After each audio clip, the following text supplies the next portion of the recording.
What's up, good people? Welcome back to The Ladder. Man, I missed y'all. I've been traveling, been all over, really just Missouri. But it's I've been working, and so I missed y'all last week. We are back this week for another episode of The Ladder Podcast. If you're new here, I am Justin Strickland. I'm the host of The Ladder Podcast.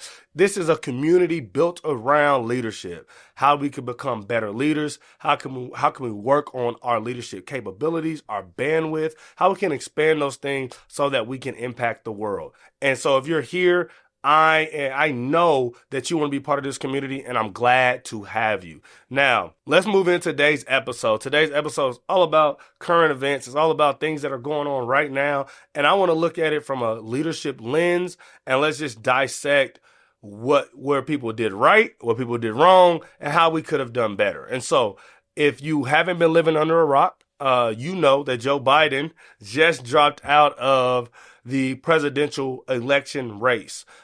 This is very historical. I was thinking about it, and I love history, and I was thinking about any other instances where we had like this late of a candidate kind of drop out or announce that they were running or anything.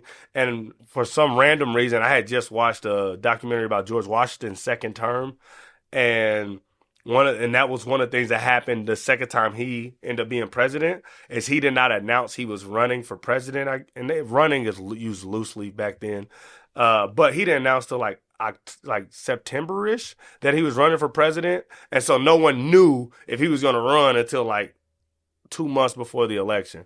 And so Kamala Harris is kind of in the same situation, even though the Democratic Party has not officially nominated her as of today, but I want to talk about how, first, the Democratic Party's lack of leadership in this instance. And what I mean by that is leadership requires vision, it requires foresight, and it also requires you operating in the best interest of the people you serve. And what I feel like the late dropout from Joe Biden reveals is that the Democratic Party at its core lacks leadership, because I think the general public has known for at least 2 years that Joe Biden is probably not mentally competent to run for president, and not in a disrespectful way, in a like, hey, that's somebody great grandpa way. And we talking about the leader of the free world. Now, a lot of people that are super democratic and things, when I say democratic, I mean like the party, not like the concept of government. But they have said, well, Joe Biden's been doing the job. And that's kind of a straw man. If you know anything about how the White Office runs and things like that, a president could be incompetent and the White House still run pretty smoothly. Because of the vice president, because of how the cabinet operates, because of the special advisors that they have, they could technically kind of run on autopilot, which I feel like that's what they've really been doing. Which kudos to them, to the people that they put in place that are competent, that have been running the country and keeping things going.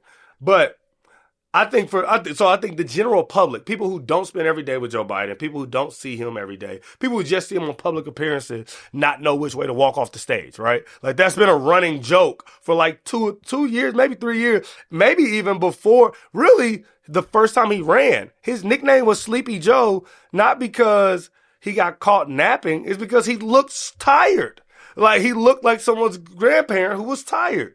And so I say that the Democratic Party, who does spend every day with him, who knows his level of competency, I feel like they were afraid of Trump. And so they were making leadership decisions out of a place of fear. And that is not a place for leaders to operate out of. Because when you operate out of fear, you are being reactionary. And that's not what leadership is. Leadership is proactive. Yes, leaders have to react in situations, but it is what they do before they get in the situation that makes them prepared for their reaction. And so I feel like Democrats were afraid of Trump, and they felt like only Biden could beat him. And so they were trying to prop him up and keep him as a candidate because they felt like he was their best chance, really their only chance to beat Trump, which I think eventually Joe Biden, his people, his family was like, hey, man, he can't do this.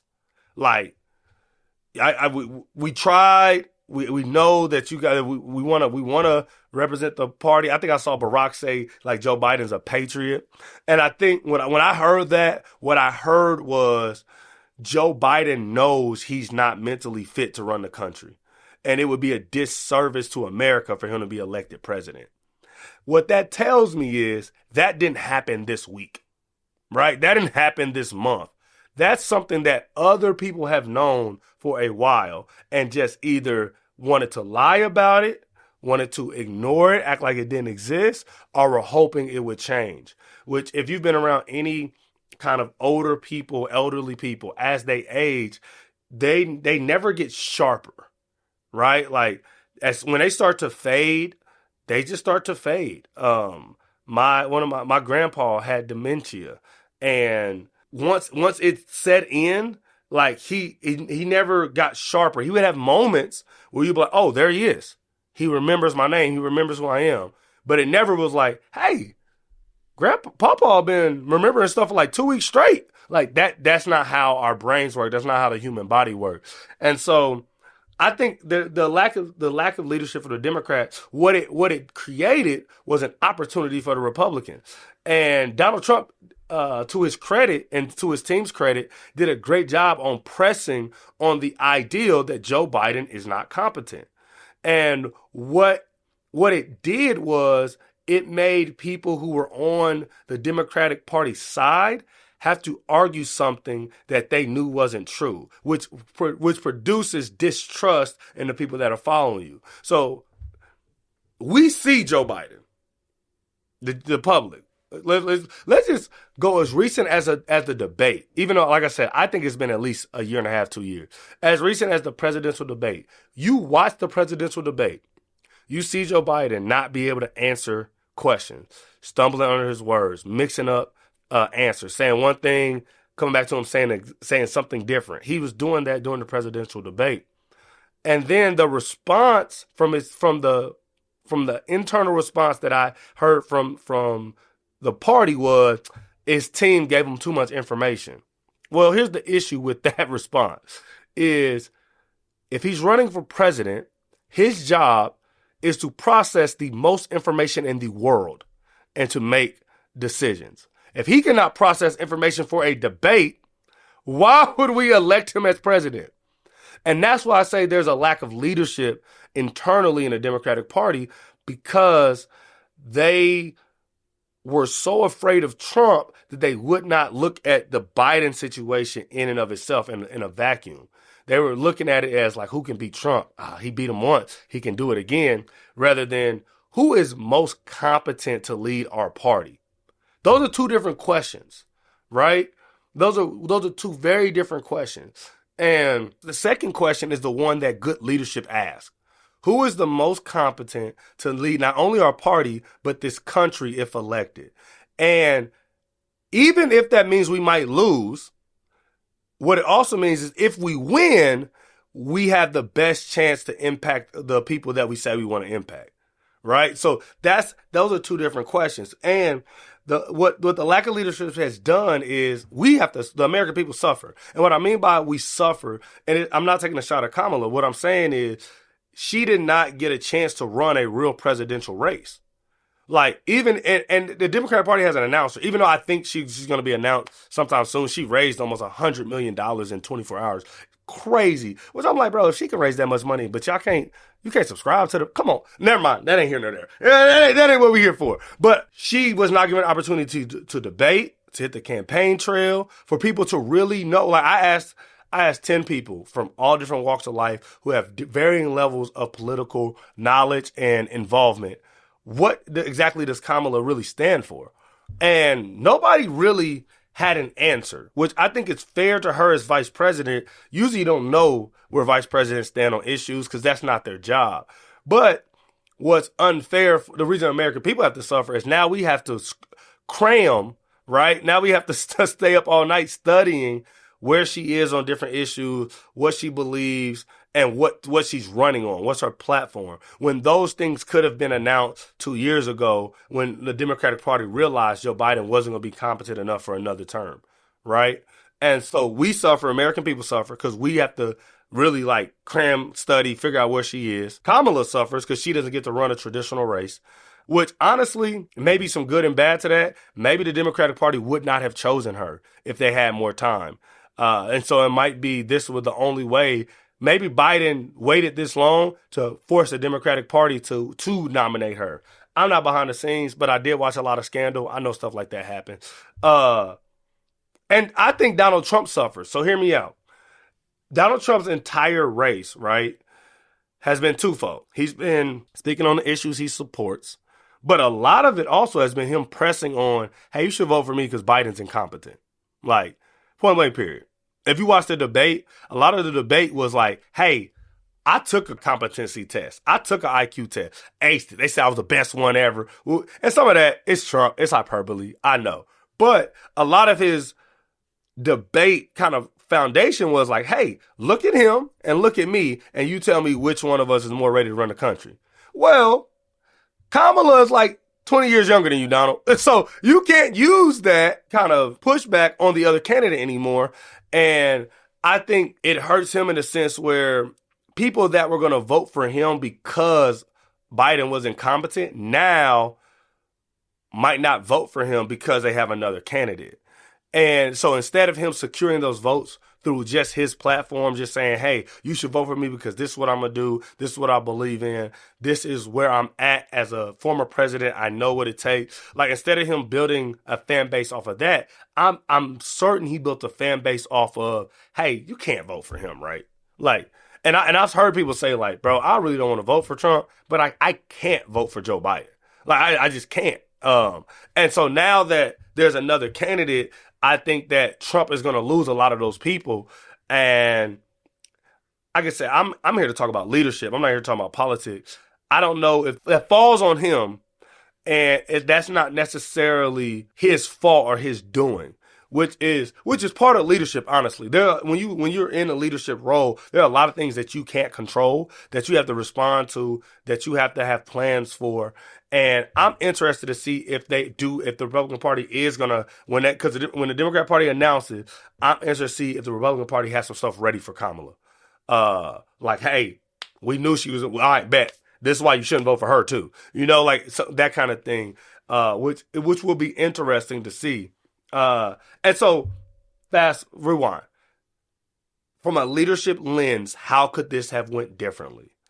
I think that this could have went differently if the Democratic Party was not afraid of Trump.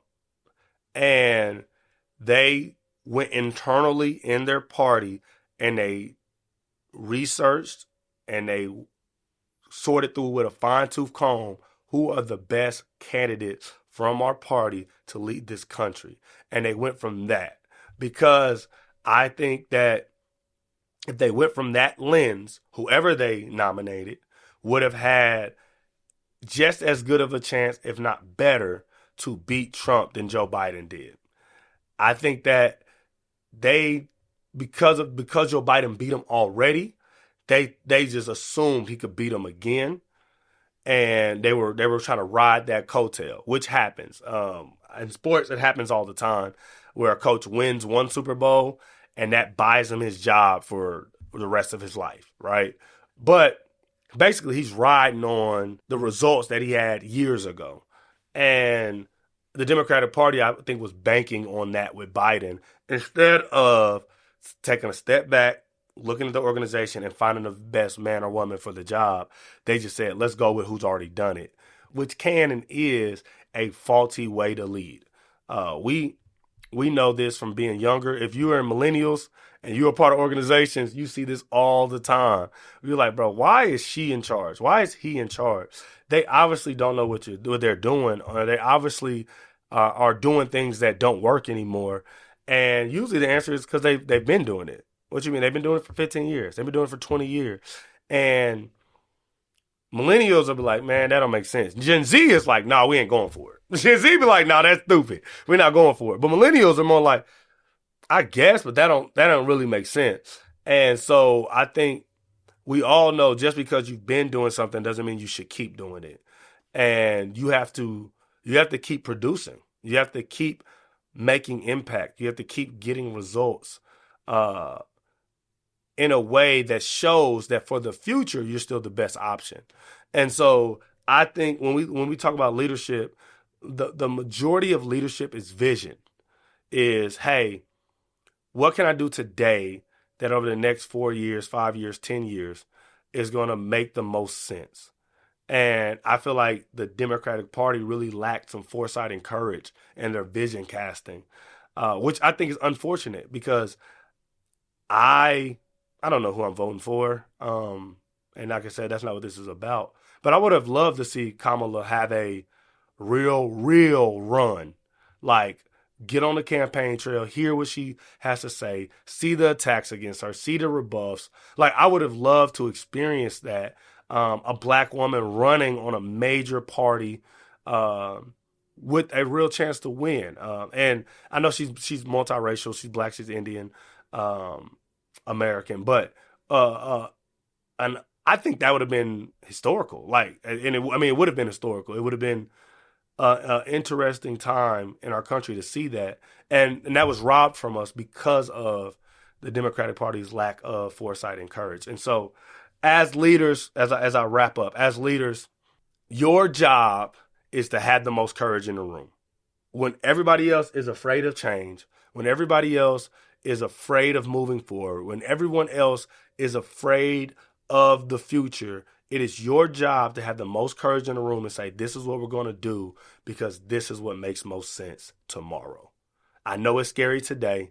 I know we don't have an answer today, but tomorrow, this makes the most sense. So this is what we're going to do.